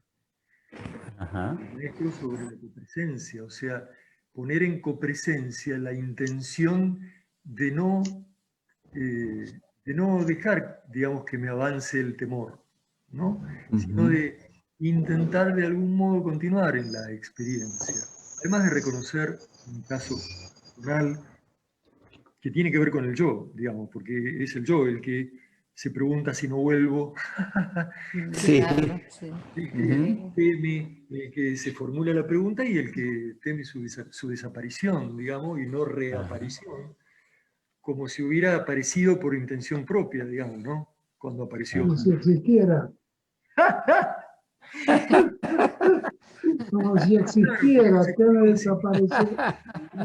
Yo, digamos, una cosa que no tiene que ver ni con él. Pero bueno, sabemos muy bien cómo se apropia, ¿no? de todo. Entonces, es como esa intención copresente de que así como el yo está intentando siempre apropiarse de las experiencias, y yo, qué fantástico, mirá, me iluminé, y ahí nomás, ¡boom! Y la misma, digamos, compensar con una intención copresente de dejarse ir en la experiencia. Ajá. Dejarse. Sí. Temor, como dijo en su momento el maestro, que eso me resulta muy referencial, ¿no? Nada malo puede suceder en la búsqueda profunda de lo encontrado. Entonces, esa frase en copresencia, en definitiva, es lo que para que esa experiencia progrese, digamos así, y no se disuelva por el temor. Gracias, Hugo. Eres muy amable.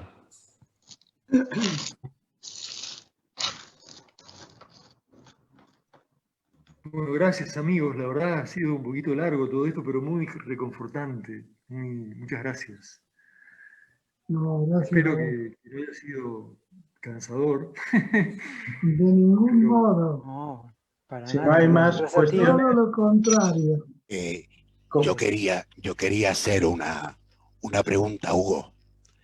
Te quería preguntar por las ondas gravitacionales. La ciencia lleva mucho tiempo tratando de unificar las 4 fuerzas básicas o fundamentales. Sí. Y el problema lo tenían en la gravitatoria. Entonces quería preguntarte si con este descubrimiento reciente, yo vi el documental que comentas, donde se ve a los investigadores con su aparato y descubriendo, pudieron ver las señales de las ondas. Quería preguntarte si ahora será posible unificar las fuerzas, o si ya lo han hecho y yo no tengo la información, y eso en qué medida consideras que puede afectar el sistema de creencias básicas. Mira, obviamente que no llego hasta ese punto, habría que preguntarle al Marcelo Rivera tal vez, ¿no es cierto?, que es físico, en qué situación está ese punto de análisis o de debate en la ciencia. Solo puedo comentarte que hay 2 videos más en el libro que son muy interesantes, más largos, pero hay uno que es sobre la astronomía de multimensajeros, de un físico del Instituto de Físico y divulgador del Instituto de Física Teórica de España, y que es muy interesante para ver en qué están, justamente. Y es muy didáctico, por eso lo de la divulgación científica, ¿no? Es muy didáctico, muy explicativo. Ojalá pueda aportar algo a esa pregunta que hace. Yo realmente no sabría responder. No, realmente no todavía.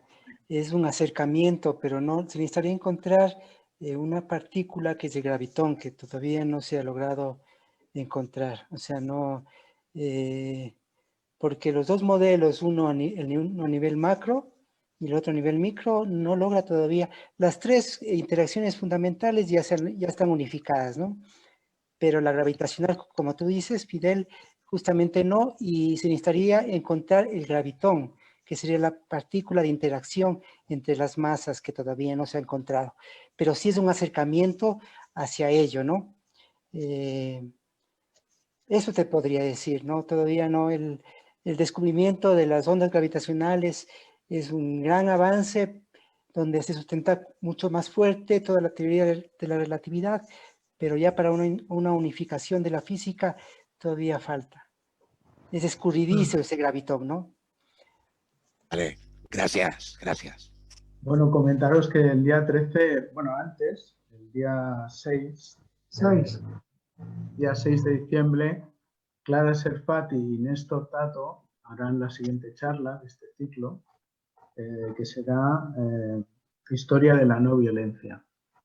Entonces, bueno, luego el día 13 volveremos con la física, lo digo para los físicos, porque tengo ahí preparada una ponencia que haré yo, que es también, tiene un sentido divulgativo principalmente, haciendo un poco de historia de la física cuántica y poniéndola un poco en contexto y haciéndola aterrizar a nuestro mundo en lo posible. Entonces, se agradecen las miradas más profundas que hayan sobre ese tema, porque la mía será generalista, ¿no?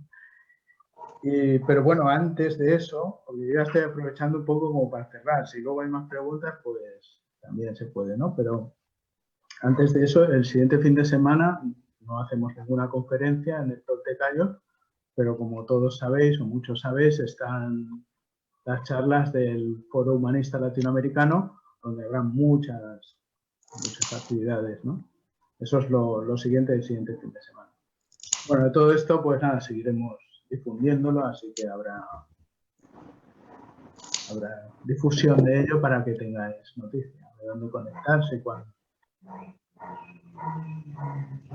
Muchas gracias. Yo quisiera dejar una última pregunta para Marcelo.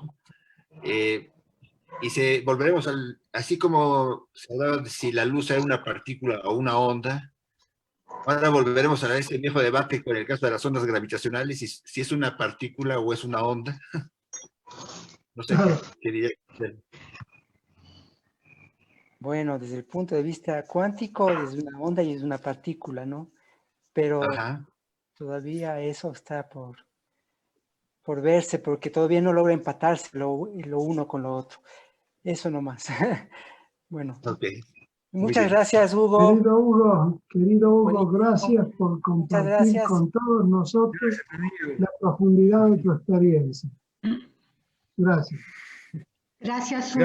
Gracias, Hugo. Gracias, Hugo. Gracias, Hugo.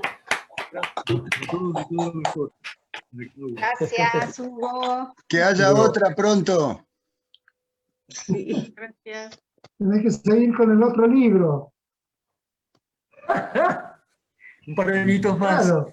Se ha quedado congelado. Te tenés que hacer cargo de lo que estás haciendo en el mundo. Va a seguir en esa dirección. Ahí ya vamos. Gracias. Gracias. Gracias a todos. Gracias, Hugo. Gracias.